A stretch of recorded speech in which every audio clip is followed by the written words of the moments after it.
The League of Northern Democrats are saying that it was this regionalism that led to the civil war which occurred in this country between 1967 and 1970. That is the argument of the League of Northern Democrats. Thank you. Regionalism did not lead to civil war or to coup.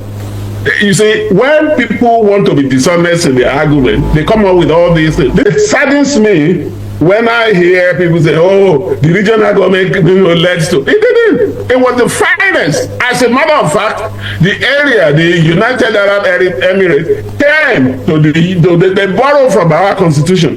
Today, you are running to to Dubai and all those places. They successfully copied our model. Many of you didn't know this. So the mass should stop. But it's not even the north. It's very unfair to the generality of the people from the north, because I know that a majority of those from the north don't even like what is going on. But we have a clique of leaders that have been feeding fat on the hog, so to speak. And they don't want any, they just want the money coming in. You have more states than the south. You have more local government than the south, and local government was delineated on the basis of geography, not population. You know, on the basis of the land mass, not population. It's never done that way. Population should determine. And now you have more local government. Of all the 774 local government, the north is taking the lion's share of 419. And when you have all this imbalance in the system, and anytime somebody says, oh, look, let's adjust for equity, you start abusing the person.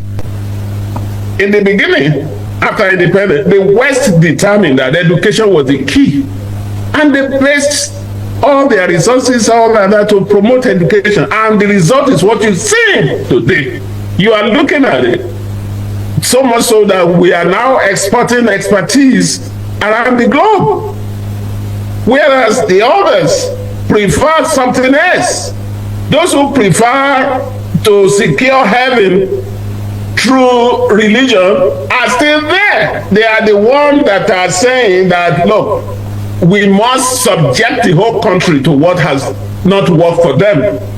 We are in a hurry in our own region to join other nations in the world in advancing our interests. Hello and what's up, guys? In this video we are diving into a heated issue shaking Nigeria right now. Southwest leaders are rejecting northern control and demanding restructuring. They are saying enough is enough. Now some northern politicians argue that regionalism is what caused the civil war between 1967 and 1970. But is that really true? Others say regionalism was actually one of Nigeria's finest moments. In fact, did you know that the United Arab Emirates copied part of our old system for their development? And now Nigerians are rushing to Dubai while our own country is stuck. The biggest question, why is restructuring always met with resistance? Who really benefits from this imbalance? The North has more states, more local governments, and takes the lion's share of federal allocations. But here is the catch.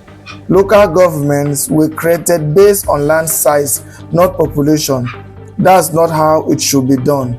Population should determine representation, right? Meanwhile, the Southwest chose education after independence, and look at the result today. We are exporting expertise and talent worldwide. Meanwhile, others have prioritized different paths. Those who seek to secure paradise through religion are still insisting that the entire country must follow a system that has not worked for them. In the Southwest, we are in a hurry to join other advanced nations in the world and push our progress forward. No region should hold us back or stop us. Why should the Southwest be forced to slow down? Guys, I will let you watch this video for yourself so you can see exactly what I am talking about. Also, don't forget to like, share and subscribe to this channel if you haven't already done so. Take a look and remember to share your thought after watching. I'll give you an example again. Do you know there was a past minister of education that actually said that the South must be kept down for the North to catch up with us. And the result of those this thing was to have JAM and all these bodies that allow somebody with 25 from the North to be admitted to university, where somebody with 65 in all those states is not able to gain admission. Do you remember this minister? Yeah, I remember him. But you don't want to mention the name? Huh? You don't want to mention the name? Well, let me see. At the top of my head, let me see. I'm trying to remember. I think it was the minister. I think it was the minister under Obasanjo or something. Find out yourself. I can't give it to you. It's a northerner. All right. Well, let's look at this earlier on in this conversation. And if you sounded as if you have issues with the figure being brandished as the population of Nigeria. As we speak, the North believes it is more populated than the South. You want to contest that? It's obvious that it's not true. Anywhere in the world, as you move to the shore or you leave the arid land, the desert, and you move to the coast, the population increases. Nigeria is the only country where, as you move to the desert, the population is increasing. I mean, listen, look at the globe, the map of the world, and tell me the population when you move close to the desert, you have more population. And then when you move to where water is the source of life for everybody. Even that alone. But if you go to the north, you will see arable land. Nobody is contesting the fact that they have this vast number of areas of land. Nobody is contesting that. But when you have to have population count, they are not. The British themselves knew that what they did. It was about a year ago, El-Rufai's son said, when King Charles came to Nigeria, when Elizabeth died, the young man said, look, I want to thank her for ensuring the dominance of Nigeria by the North. We all know all these things, and I always tell some of you to look at history, read history, and talk to elders. Some of you see, oh yeah, equality. These people are not bent on equality. Somebody who says moving the tax system towards a much more equity, even though it won't be perfect, but a much more equitable position is not good. He's only looking at himself. It's not just himself. He's not even looking at the area. But if you look at what is going on with all this money that is being sent to the North since independence, what has happened? Look at what is going on there. Total chaos, insecurity, and all that is there. Why do you think the poor people over there, they still poor or even poorer? But millions of money are being shared. Yet they are the one to call the South to say, with the money, the money given to them, what are they doing with it? At least we can see what they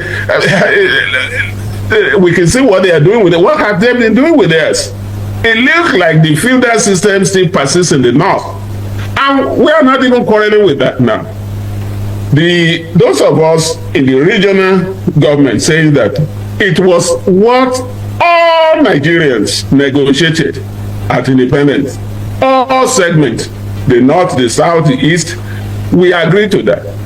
We don't agree to all this. Now, how do you know? There were two separate national conferences. Nobody has been able to bring the result out. We are saying that this contraption that you impose on us, that takes our funds and then share it with the rest of the world, the rest of the country, is alien to us. We didn't agree to it. Let's sit down and talk about it. But rather than allowing us to do that, everybody say, oh yeah, it's okay. Every time people say, look, let's come to equity, the North, we have some elements in the North who will come out and say, oh yeah, we won't accept that. We are not asking permission from them. Let's look at the argument of the Bauchi State Governor. We are not asking them for. Let's look at his outburst now. He said there will be anarchy. To him, it appears the South is insensitive to the plight of the North. Naturally, the belief of some northern leaders is that the North naturally is disadvantaged. But that the South does not want to recognize that.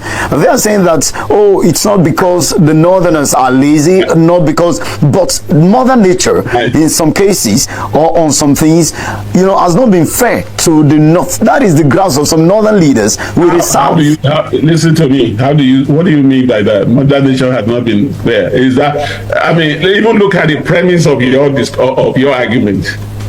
Did I create them? We were not a nation. The British came and merged us together by force. We had no say into it. So if God created them and put them there, and God created us and put us here, who is to be blamed? And that is just to nullify that argument. But to say that, look at Japan. Japan has nothing but their brains, but their existence is the third largest economy. Look, one of the things you need to understand is that Yoruba will say, and permit me to say, everybody, every segment of this world, you are endowed with something that you can use to succeed on. But when you neglect yours, and if you allow a few people to corner the little resources you have and use it for their own or waste it on themselves to the negligence of the rest of the population, that's what you get. And we don't have that in Yoruba land. And we are actually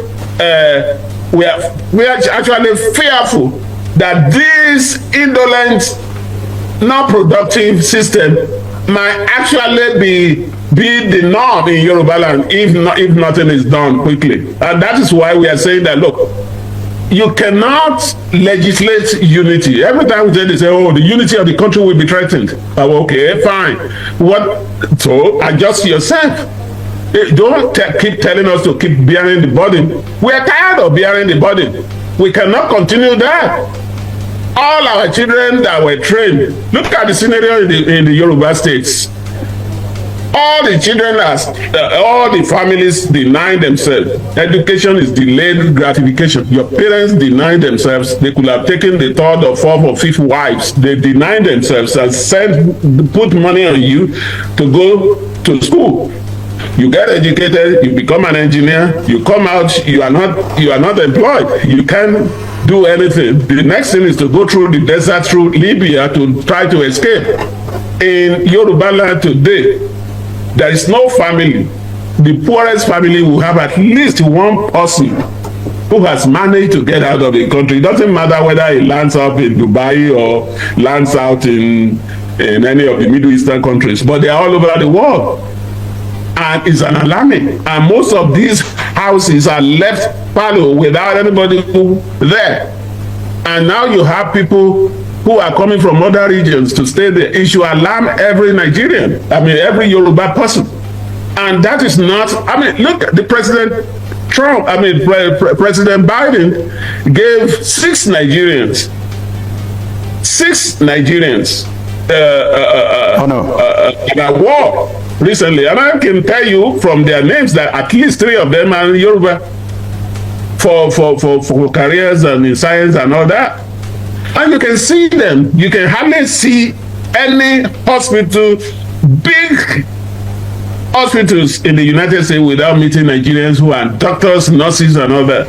And looking at the background of the incumbent president of Nigeria, President Bola Tinubu, one would think that this agitation, all this clamor from concerned southern groups and all that would have been, at a low ebb, considering the fact that a southerner occupies that seat. Are you worried, or do you think that President Bola Tinubu is cooking something?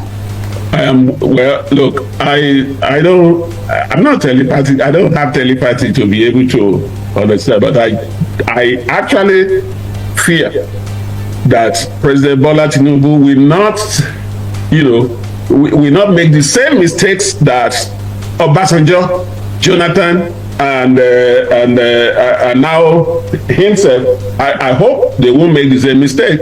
Because the mistake Jonathan and all the Southerners make is that once they get there, they now want to they want to be the statesperson, the statesman.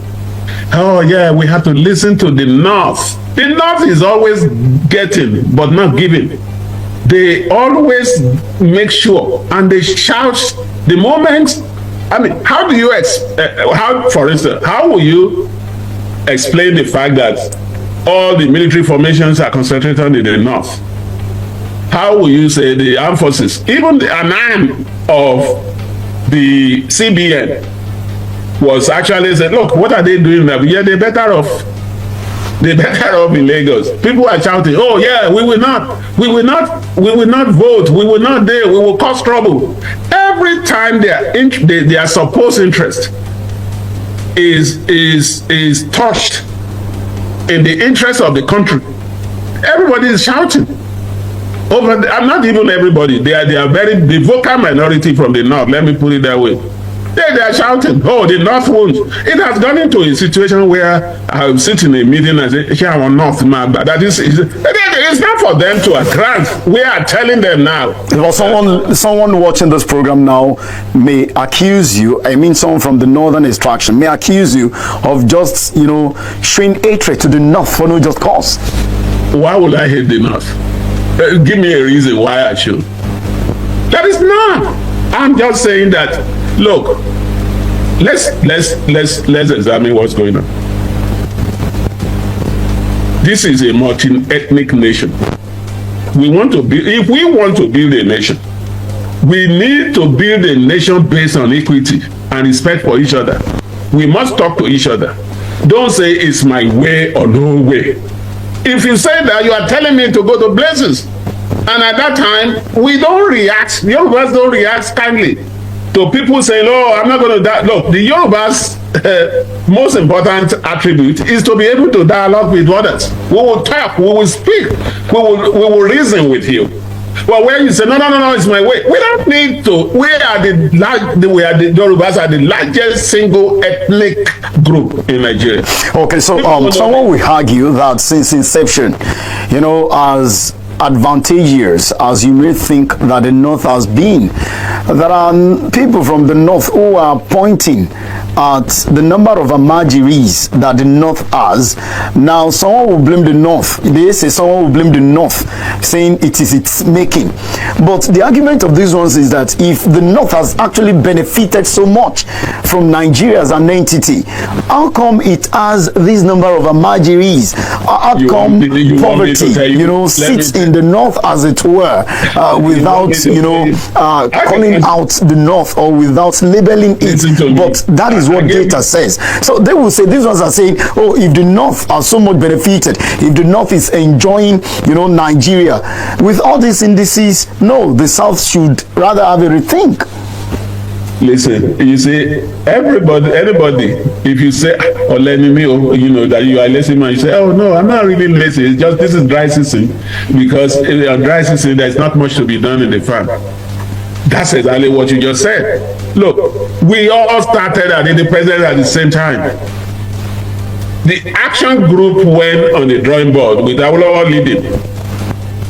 They had 4 cardinal programs: education, free health, full employment, and agriculture. And they started doing it. The marketing board, they have marketing board that cocoa may be for, let me give you an example, 1,000 naira in the international market. They peg the cocoa to maybe 600,000. So the difference of 400 and 1,000, they put it on some of their programs. The North had granite. They had other resources. Why didn't they do the same? They could have. They had the pyramid and other things at that time. But the point is that the system, their feudal system actually did not allow that. You have leaders that have about 4 or 5 Rolls Royces. another retinue of wives and all that. I was listening to a contribution from the National Assembly one day where one House of Assembly person said they had 27 children and 4 or 5 or 6 wives. And that is he's the busiest legislator based on having so many women that is having all these kids. But we've learned that you cannot copy your father to have many wives. So you have one, and you have a sizable number of kids. So these are the areas. When you prioritize religion over prudent management of affairs of the state on your own personal affairs, that's what you get. But the point is that we are contributing. The Nigerian state is actually contributing to the state of the North. If you allow them to fend for themselves, just like we started with, they wouldn't be in this situation. They wouldn't be in the situation they are in. They would have found a way to take care of them. But when everybody's waiting for the largesse from the federal, because you don't have to think. You don't have to worry yourself. Allocation is coming at the end of the month. The honorable man is saying the truth. I've said it already. Hello. You are on. Go ahead, Abdurrahman. The honorable man, I don't know his name, but he's saying the clear truth of the truth. You see, northern part of the country, we cannot say they were lazy. Even the resources you are talking about, hello. You are on. Go ahead. We can hear you. The resources you are talking about, they have larger of it in their area, but the big men, the urbans, the honorables dominated it. That is why the insecurity is not conquered. The insecurity cannot be conquered. Why the rich men among them are benefiting from that? Even presently, as I was speaking now, I know one that is very close to me, is very clear pictures to me, in which many of these mineral resources they were getting from their area. Most of these big men, these urbans, these honorable dominated the outcome of it. And then they were still collecting the money of insecurity. And they were getting all this goods, flying it out to get money. So they didn't enrich their people. They only hold it so that everybody will be paying rent again for them. All right. The money they have, they can be able to share it or empower many people. All right, Mr. Iloge, you want to respond to my last question about maybe a pact that is not known to many people about who holds on to what? Are you aware of any of such? No, but look, there is no such pact. The thing is this. I mean, what are they saying? When Awolowo was turning the whole of, Ilupeju industrial estates, Apapa industrial estate, and all the industrial estates in Nigeria, that was the Western region money that was invested in Lagos. Don't forget, from Ido to Apapa to all those, this was Western region. So look, and the federal government didn't turn those places to industrial areas. In the West did. And what were they doing in the North at that time? What were they doing in all the other regions of the world, of the country? Look, there was not such a pact. What had happened is that we have transformed our area within that short period of time when we control our destiny. And then after that, they came back with the backing of our colonialists, of the imperialists, and scuttle a system that would have propelled us to the highest that we can actually realize. And we are now saying, those of us who saw the pace of development in our area and the pace and how they have slowed down development in the name of unity, we are now saying, no, let these areas control their destiny. If religion is your own thing, by all means, go ahead. But those of us who wants to do industrial development, those of us who wants to educate our children, who wants to join the Committee of Nations, progressive nations around the world, let us do that. And that is the only thing that can lessen the tension. You know, coming to the federal government with the sole aim of imposing your ethnic group and making your own agenda the nation's agenda, it's going to be, you're talking of bloodbath. Clearly, concerning the issue of value-added tax that has been agitating over this period, and in your television. Hello? Go ahead, Lamido, you are on. Yeah, sincerely, immediately when the imperialism came into Nigeria to colonize us, majority of resources extracted by these people to develop the southern Nigeria was from the Middle Belt northern Nigeria. And sincerely, before independence, most of these things extracted are being extracted, including food items from the north. And after the independence, they allow us to continue with restructuring. That is, every region were independent of their own before the amalgamation. And even after the amalgamation, truly, my contribution is that it is good that the country should embark on an equity tax reform. Truly, issue of separation or whatever, sincerely, I think it's going to be difficult for separation in Nigeria because we are already united. But what's your take on the call for regionalism, Lamido? Regionalism. Yes, regionalism. What's your take on that? It can be good because it awakens other regions to work harder to earn a living. And sincerely, this is my humble submission. The case study of regionalism, I think that's what we're talking about here. Go ahead. All right. I think it will be a welcome development because it will foster development in all the regions. Okay? There will be competition and people will, whatever that God has blessed you with in terms of resources, natural resources, and also what is even driven the world now is technology. A lot of people deviate from and go into technology. Those that want to go into technology to advance development in their region. I have been paying attention to what our daddy has been saying on studio. You see, I looked at, because there's a book I read during the times of region, how Awolowo was able to develop the West. And Michael Okpara also did his own at the Eastern region. Right. So I think that's a good path to talk.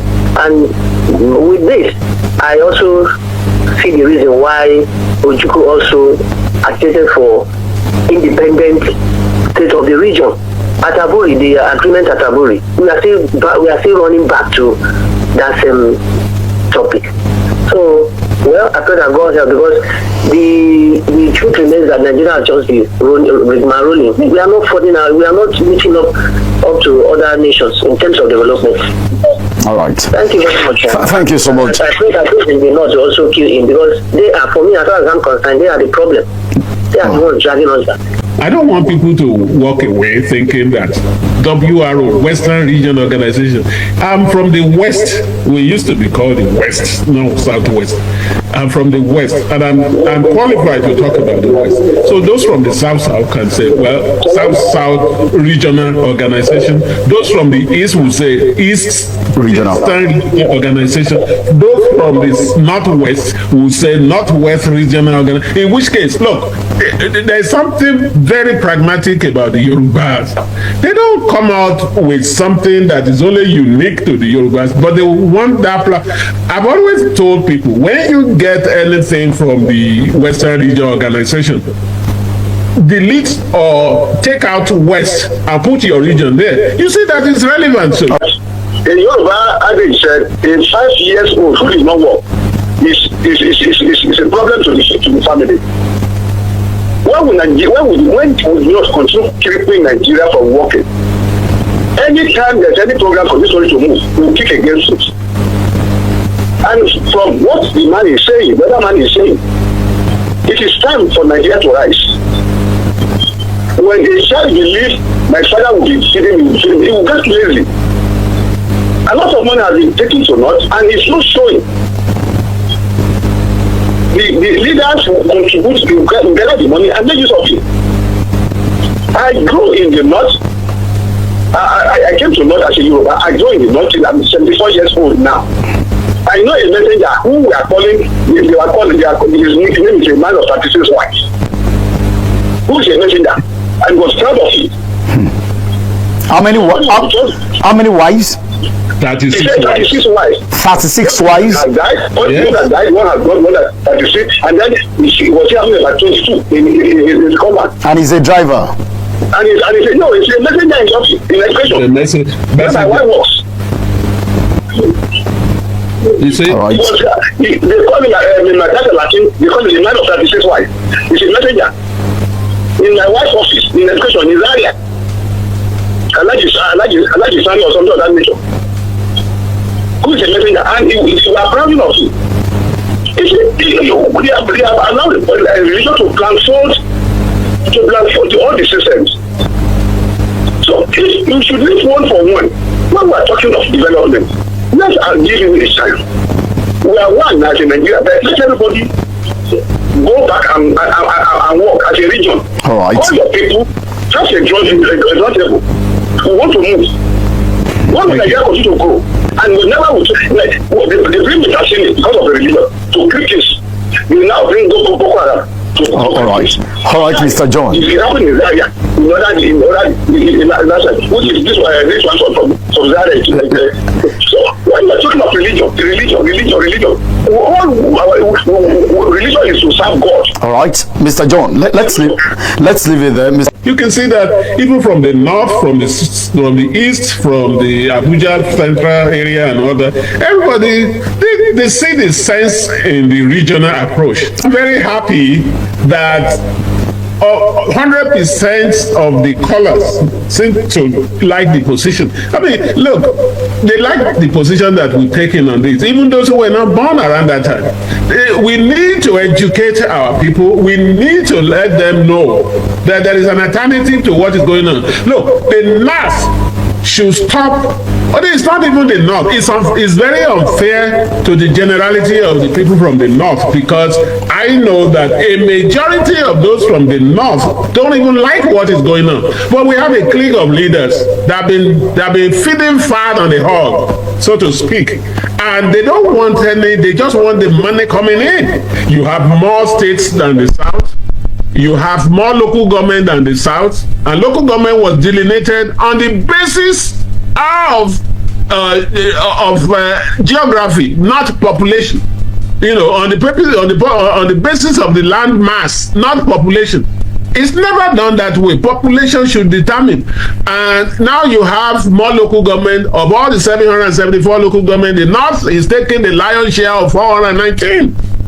And when you have all this imbalance in the system, and anytime somebody says, oh look, let's adjust for equity, you start abusing the person. Look at the abuses Bola Tinubu has been getting from them.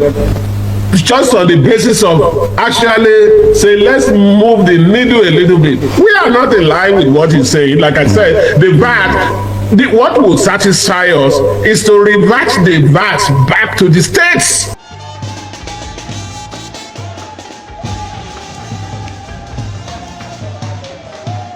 Yoruba nation! Yoruba nation! Yoruba nation! Yoruba nation! Yoruba nation! Yoruba nation! Yoruba nation! Yoruba nation! Igbo wo! Igbo wo!